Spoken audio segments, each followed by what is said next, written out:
Today's stuff we're going to be learning is Sanhedrin Daf Yud Bet. We're going to get started from the bright at the bottom of Yud Aleph Amud Bet. We're continuing with our topic of Yibor Shana, a leap year, adding another month to the year, and we're going to have all different issues that come up. Basically, our structure is going to be bright, right? All sorts of Tanaitic sources, and then discussion on each of those sources.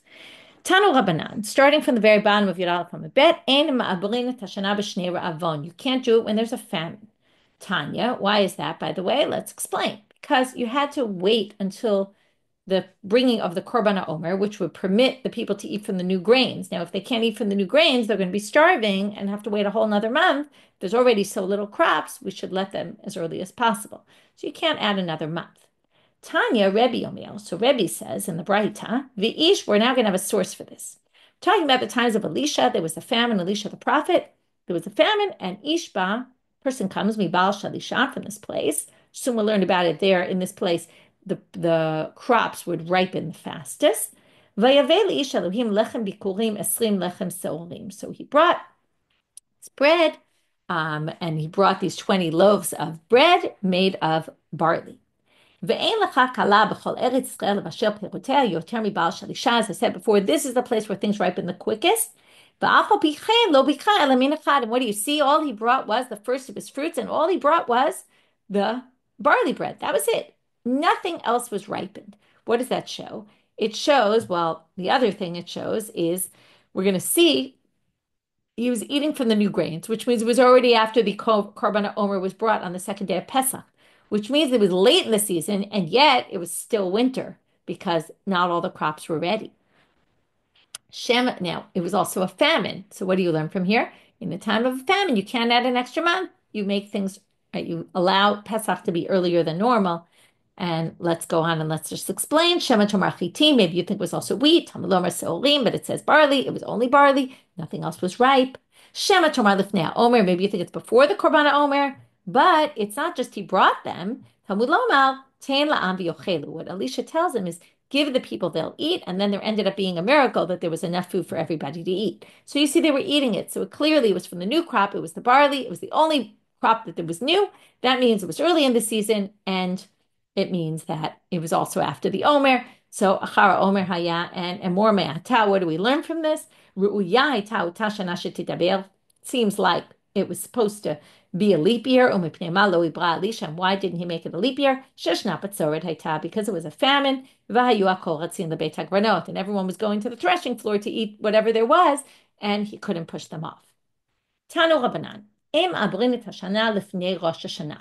Okay, another halacha. We don't do it before Rosh Hashanah. Why not?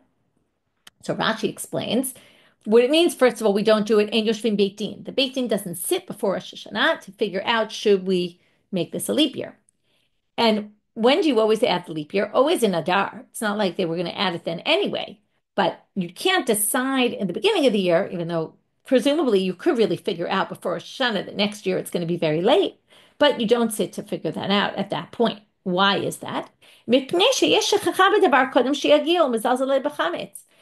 one problem, Rashi says, is people are going to forget by the time Pesach comes around.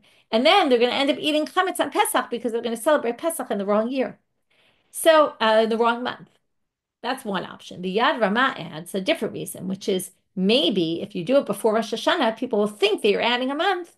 After Elul, you're having two Eluls, and then they'll push off the Tishrei holidays by a month, and they'll celebrate those in the wrong month. So those are all possible reasons why you can't do it before Rosh Hashanah.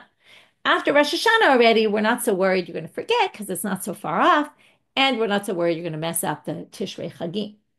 V'imi bruha ena meuberet. But if you did it, all right, let's say you do it anyway before Rosh Hashanah, it doesn't work. It's just totally ineffective. Aval, other than the following case, mipnei hadchak, if there's some issue, Rashi explains, for example, if the government won't let you do it later, and this is your only window to do it because they wrote of the Romans or the Persians who wouldn't let us do things, or it could be also, Rashi says, maybe you're worried there aren't going to be dayanim. We'll see a case later where they saw that Rabbi Yehuda was going to get killed by the Romans, and they wanted him to do things in advance because they were worried about what was going to be. So in that case, ma'abrino ta'achar Rosh Hashanah miyad. So you do it immediately after Rosh Hashanah, and then you tell everybody right away so that there won't be any misunderstandings later. But no matter when you decide about it, it's always going to be Adar, that's the added month. Ini, is this really true what we just said? But wait, let's see. They spent the following message to Rava. Zug ba'merakat. Okay, there's a very coded message you can see. They obviously didn't want the Romans to understand what they were talking about. They sent him, or the Persians, we'll see. It's unclear, actually. Two people came from Rakat, which is by Tiberia. Utfaso Nesher was captured by the eagle. So in the Koran, they say the eagle is a symbol for the Romans. But Rashi says it was the Persians. So they got captured by one of the enemies. Ubiyadam dvarim hanasa beluz. And they were told, like what Rava told that he was sending this message, he said, I'm sorry, they sent the message to Rava. They said, and they were holding something that was created in luz, which nobody knows what that, right? It's a code. Mainihu, what's the code for? Tchelet. Means they were captured holding tchelet, and they were going to get killed for this. But somehow, based on the mercy of God and because of the merits of these people, they ended up not being killed and were saved. That was the first message they sent to Rav. Second message, Amusei Yereche Nachshon, which is the people from the family of Nachshon, which is Nachshon ben Aminadab from Shevet Yehuda, which is the Judean dynasty, which was the Nisim. Bikshu, as we saw, that was all having to do with making an extra leap year, making the extra month of the leap year. Bikshulik bo nitziv echad. They wanted to create, and Nitziv we're going to see as a month, they wanted to create a leap year. V'lo hinichan edomi halaz. You see there's a bit of a play on words here. We had the luz and the laz. This Edomite did not allow them. Well,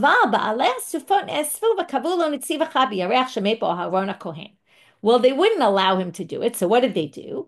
The Baalei Sufot, the important people, got together. This is all, you can see it's coded language so that the Romans don't really get what they're after. But the people who gathered together. That means the rabbis got together with the Nasi. And they said there's going to be a new month. We're adding an extra month. But when are they doing it? In the Chodesh HaMepo Aharon HaKohen, as if the Romans or the Persians have no idea when Aaron died. They did it in Chodesh Av. And what do you see here? They did it, right? First of all, before Rosh Hashanah. And the added month was Rosh Hashanah. How could this be? To which they answer, okay, they didn't, right? They didn't add the extra month of Av. It wasn't what I just said. They decided it in Av. Okay, they didn't add it, but when they decided it, but didn't tell anybody. They only told them later. It was that the decision was made in Av. That in Shatat Chak you're allowed to do. You just don't tell anybody until after. My mashma dehay nitziv lishana diyachu. Where'd you get from nitziv, which is like a pillar, to a month? Not really connected. Dichtiv, well, it says u'lishlomo shnei masar nitzivim al kol Yisrael v'kekaluot hamelech ve'et anashav chodesh b'shana. So Shlomo had 12 representatives around the country, and they served. Fed the king and his people for each one a month a year. Now, they worked for the king for a month. Each nitziv worked per month. What do you see? Nitziv is monthly kind of thing. To which the Gemara says, "V'hakti," but in that same chapter it says, "Nitziv echad asher ba'aretz," but there was one. Sounds like one in charge of all 12 months. So Rabbi Yehuda and Rav Nachman, each one gives an answer. Chad amar chad memuneh al kulam. One said one was in charge of everybody. V'chad amar keneged chodesh heibur, and the other one said one was in charge of all 12, or one was in charge of the leap year. Maybe that year they added an extra month. Tanu Rabbanan. So now we go back to a new halacha. So the first halacha we have is about you don't do it in a famine year. Another was you don't do it before Rosh Hashanah, and if you do, because you have no choice, you only tell the people later. Now we get to another halacha. You can't decide this year that we're going to do it next year. We can see it's getting earlier, and we know that next year we're going to need to do it, so let's just decide now. Can't do that. You have to decide each year for its upcoming year.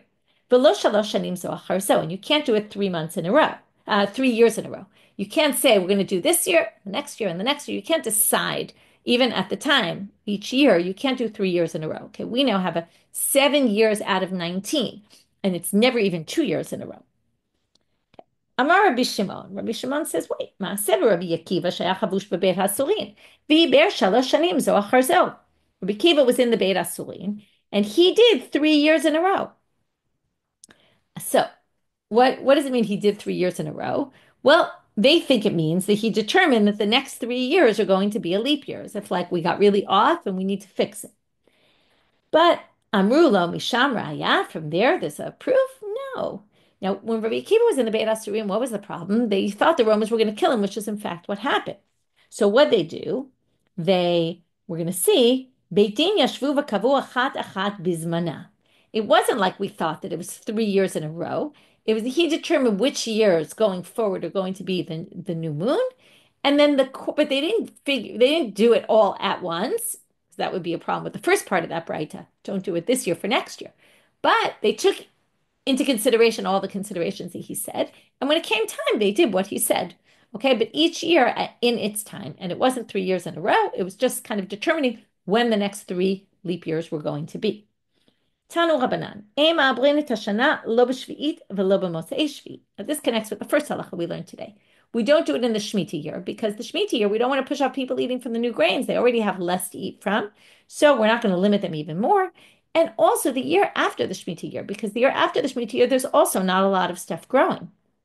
So we don't want to prevent people from eating even less than what they have. So we want to, again, permit the new fruit, the new grains from being able to be eaten earlier. So when do we normally do it then? If we don't do it on the Shemitah, we don't do it after the Shemitah. Erev Shvi, we do it on the year before the Shemitah year. But in the house of Rabban Gamliel, they would even do it, if need be, on the year after the Shemitah year. So this is based on a machloket, on a different issue. Totally different issue. Tanya, it's all based on whether you think that it's okay to bring vegetables from outside of Israel, import vegetables into Israel. Why? What's the connection? Well, if you have the ability to import vegetables, and this is a lot of what we do on the Shemitah year, right? Since we have heter mechira, which allows stuff to be grown here, but we also bring things from outside of Israel. So if you allow that, then there's not a huge shortage of food after the Shemitah year. And that's Rabban Gamliel who said, yeah, we can do it even the year after the Shemitah year. But if you hold that you can't bring vegetables from outside of Israel, then you have a problem. Now, why would you yes or no? It's not because people believed in blue and white and let's support the Israel industry, but Rabbeinu Hitiru. Okay, now here, that's just the machlok, and the rabbis permitted. So again, the rabbis being permitted, that's what Beit Rabban Gamliel said. Tanakama held that you can't bring them, and that's why they wouldn't allow you to do the leap year in the year after the Shemitah year. What's the difference between them? Now, this doesn't really mean what's the difference between them. Usually it means what's the practical difference between the two approaches. But no, that's not what they're asking. And Rashi helps us and says they're asking, but my plige.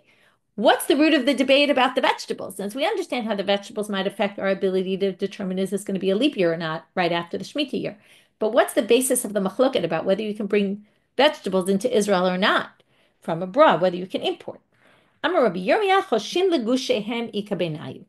going to start talking about impurity, then we're going to move to a different issue of impurity. We're going to start with this one.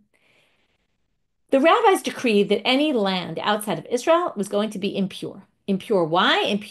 There was a concern there were dead bones. They believe that most of the Gentiles didn't really bury their dead properly. That means any kind of dirt, soil could have bones in it.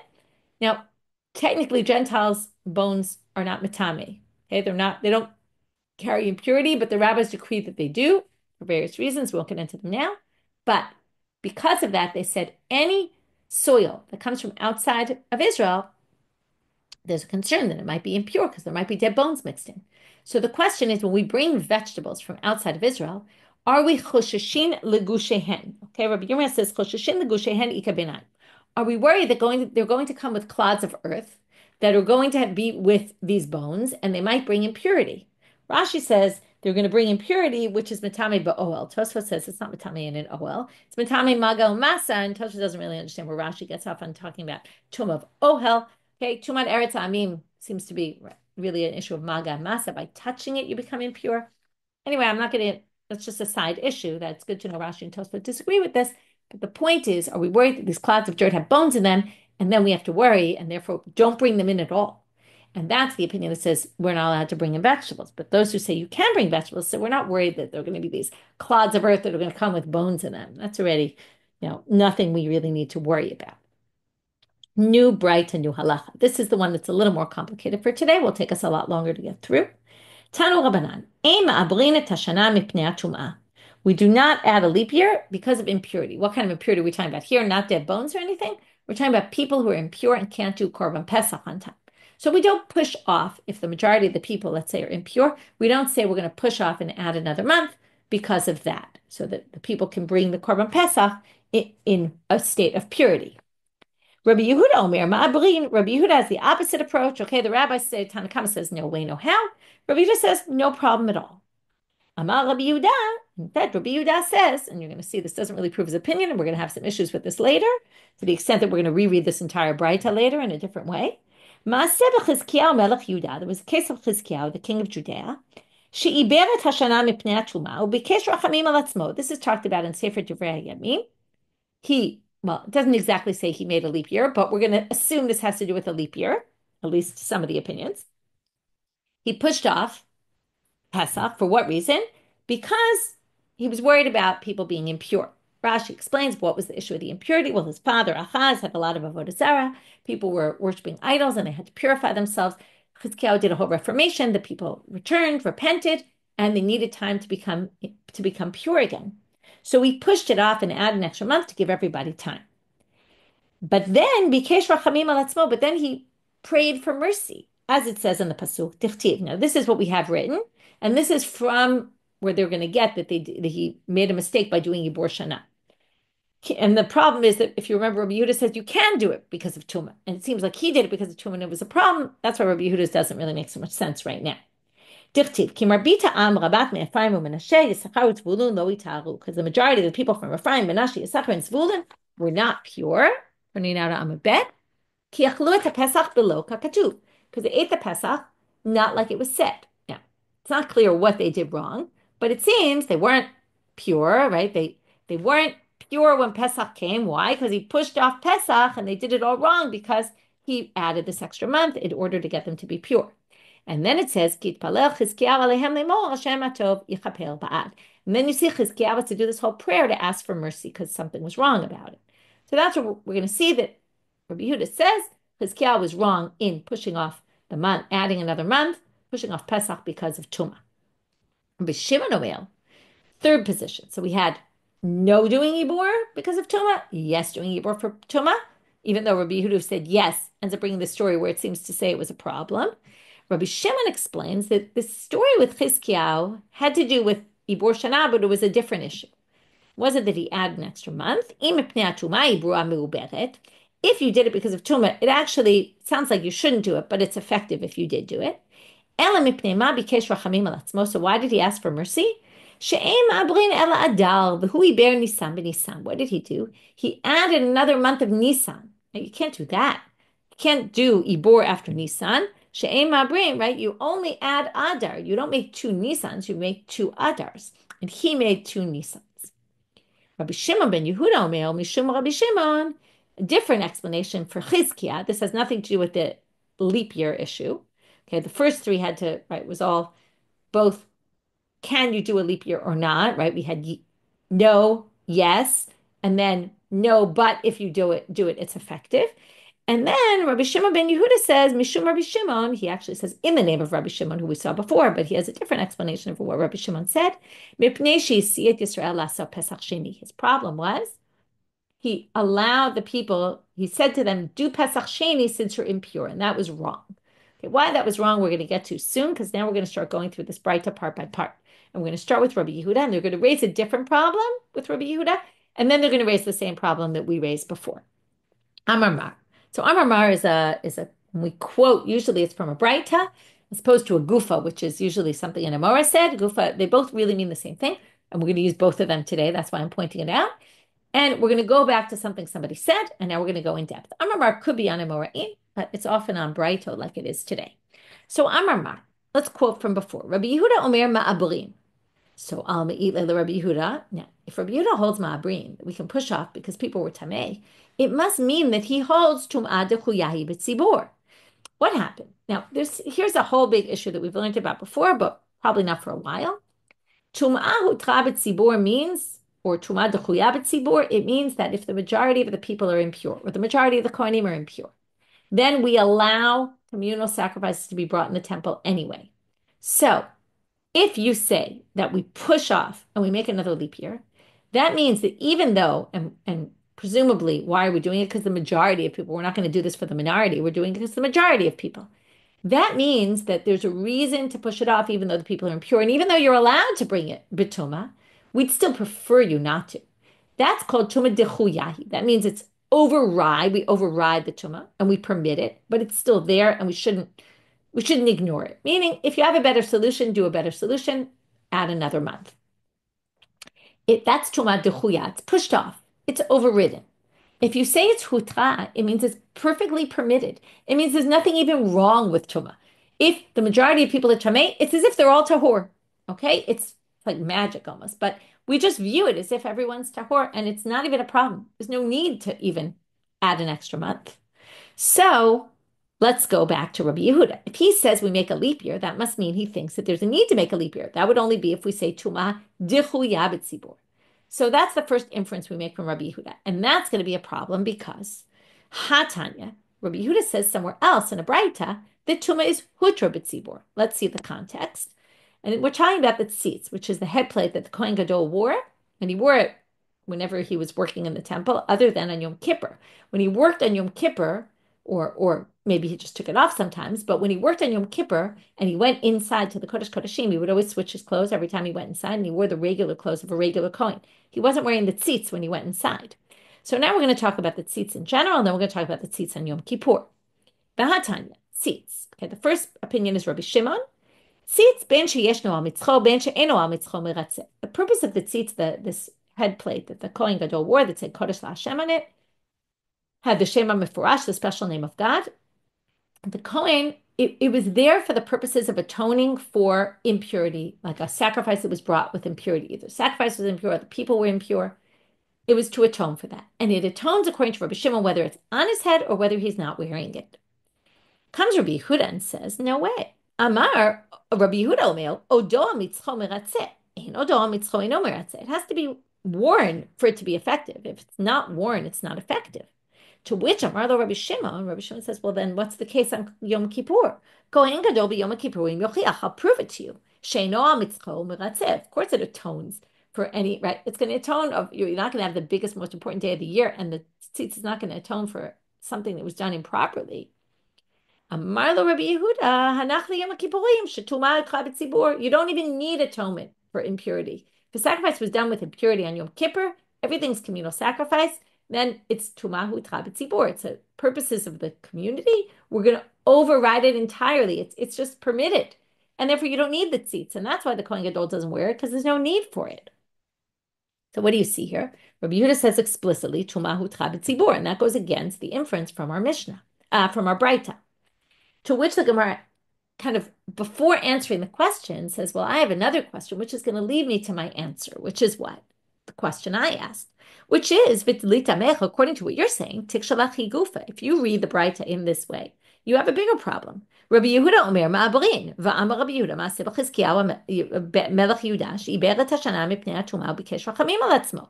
Rabbi Yehuda on the one hand says ma'abrin, and then he said Chizkiyahu did it because of tumah, which Rabbi Yehuda himself said was okay, and he got in trouble for it and had to ask for mercy. So obviously Rabbi Yehuda isn't Rabbi Yehuda.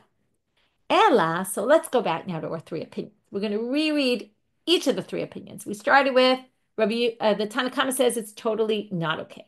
Rabbi Yehuda said it's totally okay, and Rabbi Shimon was the in-between position. You shouldn't do it, but if you did it, it's okay. It's effective. So now they say, it's missing words, and this is how you should read the Braita. We're going to start off with Tanakama as being the middle position. You shouldn't do it, but if you did it, it's effective. To which Rabbi Yehuda responds and says, what are you talking about? Rabbi Yehuda omer, eina me'uberet. Now we have Rabbi Yehuda on the other extreme. He says, no way, no how. The rabbis were this middle position. You shouldn't do it, but if you do it, it's effective. Comes Rabbi Yehuda and says, no way is it effective. Look at Chizkiyahu. V'amar Rabbi Yehuda v'chule. And then he quotes Chizkiyahu saying he had to ask for forgiveness for what he did. It was totally wrong. But then we have a problem, because if the rabbis are in this in-between position, then what about Rabbi Shimon? Rabbi Shimon then we have three opinions, but two say the exact same thing. That can't be. So Amarava lechatchila ika beinayu, and now we're going to say, right?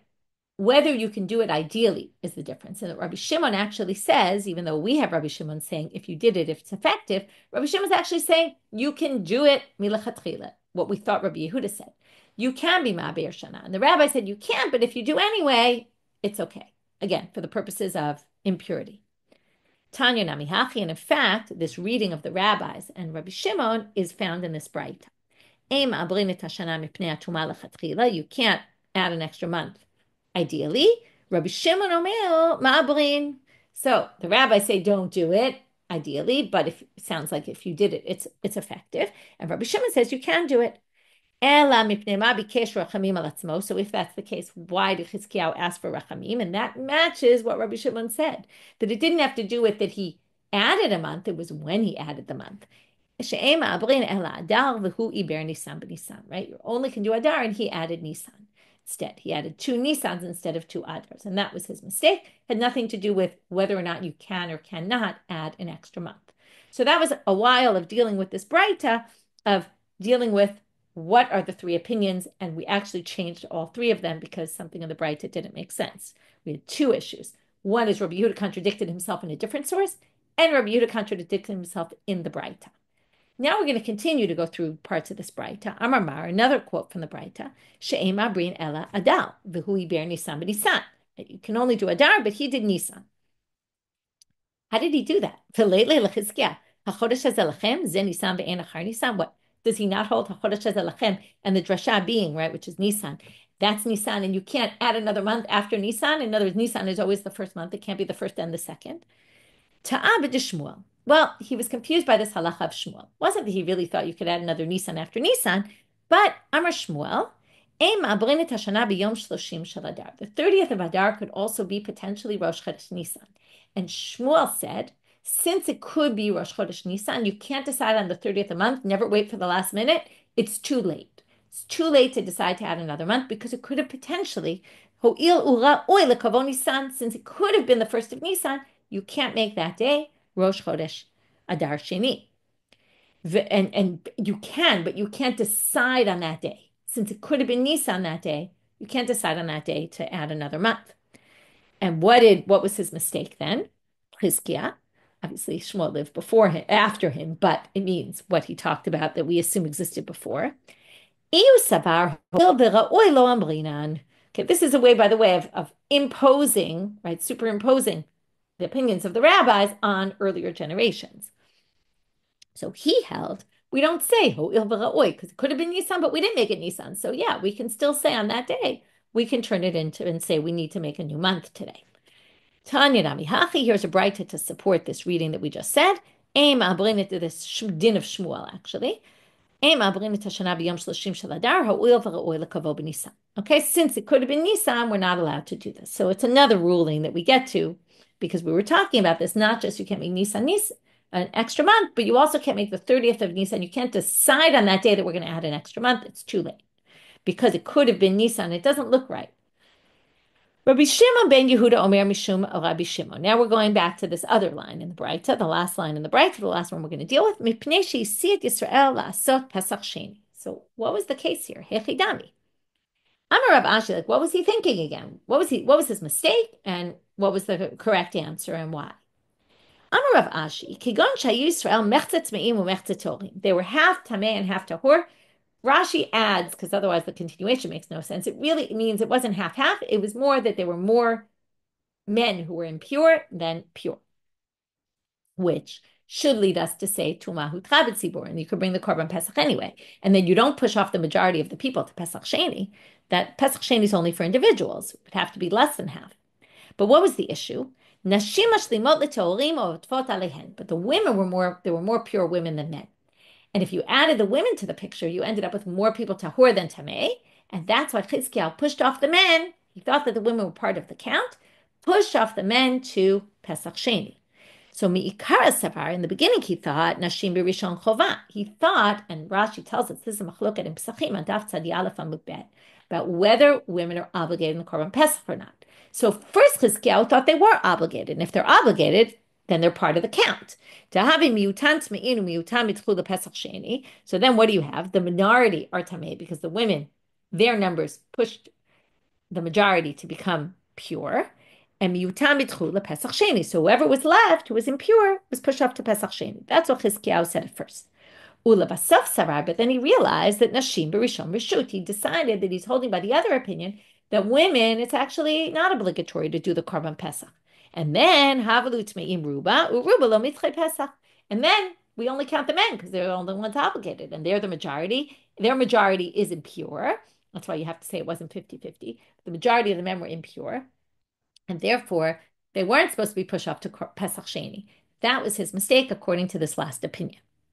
Now, before we finish today, we're going to do one last thing, which is Gufa. We're going to go into the statement that Shmuel said. So after we went through the different pieces of the Braita, now we're going to go to the statement that got brought up in one of the discussions about Shmuel saying, Ema Brinat Hashanah b'yom shloshim shel Adar, because it could have been Nisan. So Amar Shmuel, Ema Brinat Hashanah b'yom shloshim shel Adar, ho'il v'ra'oi lekavo Nisan, since it could have been Nisan. Ibru Hamai, what if they did anyway? Is it effective or not? So Ula Amal, Amar Ula, Ema Kachinat HaChodesh. Well, what you would do is the Ibur would be effective, but you don't make Rosh Chodesh that day. You push off Rosh Chodesh to the next day, even if it was supposed to be, and we saw the new moon. We don't make that day Rosh Chodesh. We make it because we want to make sure that it's the 30th of Adar, and it really couldn't have been Rosh Chodesh. So we push off to the next day, Rosh Chodesh Adar Bet. Kidshumai, what if they did anyway? What if they weren't smart, or they didn't know the halacha? And they made that day also Rosh Chodesh Adar Bet, the second Adar. So Amar Rava, Batel HaIbur. Well, this messes it up according to Rava. You cannot do the Ibur at that point. Rav Nachman Amar, Mu'bar U'Makudash. No. The Ibur is there. In other words, basically Rava would say, it's the first of Nisan. We're done. And Rav Nachman says, no. It's also the first day of Adar Sheni, and you now have this Adar Sheni month. Even though, right, it shouldn't have been done that way, but if it was done, it's done. Amar le Rava le Rav Nachman. Rava now has a question for Rav Nachman. Now, theoretically, you could ask this question on Rava as well. Commentaries explain why not, but it's a bit of a question. Because what Rava is going to be bothered is really sounds like anywhere in the last half of the month you're going to have an issue. Because listen, Michti mipuri lepischa taltin yomahava. There's 30 days from Purim to Pesach. So in that year where they're only going to decide on the 30th of Adar that we're going to make a leap year, well, after Purim, there's a month left till Pesach, and there's this halacha. Mipuri adarshina belchot Pesach. Starting in Purim, you start learning Pesach halachas. Ditanya shoalim belchot Pesach kodem lePesach shloshim yom. You have to remember, in those days, they didn't know it was Adar Rishon, Adar Sheni at that point. Now, often they did, but in this kind of year, they wouldn't have known. They waited till the very last minute. Now, imagine these people. So they start learning Hilchot Pesach, right? Now, there's this Braita that says there's two opinions. One says, Shoalim Hilchot Pesach Kodem LePesach Shloshim Yom. You have to start studying a month before. Rav Shimon ben Gamliel Omer Shtei Shabbatot. He says you just need 2 weeks. He says if you take the first opinion, which is the basic opinion, the rabbi's opinion, you start a month before. And then after 2 weeks of learning, you say to them, oh, guess what? It's not Pesach. They're going to say, what are you talking about? We've been learning from Purim. Of course it's Pesach. Pesach is always 30 days after Purim. And they're going to start eating chametz on Pesach when it's really Pesach a month and a half later. Because they're going to say, no, Pesach is really Nisan. So he says, according to you, now, the issue is that they think that if you decide it really on that last day, okay, and right, that somehow this isn't a problem for Rava, because Rava really says if you decide day 29, it's okay. It should be the same problem. So the commentary to answer it. It's a bit of a question. I'll leave it as a question. Okay, they kind of have an answer, because if you push it off a day, everyone will notice. It will be noticeable. It will be a big deal. And it will be duly noted. But anyway, it's a bit of a question. But either which way, if we just ask this as a general question, basically, how could this be? So Rav Nachman says, what everybody knows that whether or not you decide to add a leap year, they calculate, and sometimes they have to calculate last minute. Sometimes it depends if the crop's growing or not. They wait to see. Of course, it could be the last minute, and therefore, and they understand sometimes the rabbis had to leave it for the last minute, and therefore, no one's going to say, "Oh, I already started studying for Pesach. It must be Pesach." No, they understand how the calendar works, and they understand that sometimes things have to change last minute, and it's not really a difficulty. Okay, so what did we do today? We had a lot of different braitot that talked about different halachot. We talked about not doing it during a famine. We talked about how it relates to the years of the Shemitah cycle. Can you do it any of those years? What time of year you do it? What time of year you're not allowed to do it? What's the ideal? What do we do when there's no choice? We talked about how many years in a row, can you do? You can't decide 1 year for the next. Then we had this big bright about can you decide based on impurity to do it or not? And we had the range of opinions, and then we had to switch who said what because of other issues. Then we went through all those different opinions. And then from there, we got to this other issue of you can't do it on the 30th day of Adar. You can't decide that you're going to make an extra month on that day because it looks like it could have been Nisan already. And since once it's Nisan, you can't make a new month. So you can't do it even on the 30th. What if you did anyway? And we saw the debate between Rava and Rav Nachman. And it's okay anyway, but the question is, you have to push off Rosh Chodesh for a day or not? With that, we finish for today. Wishing everyone a good day and a Chanukah Sameach.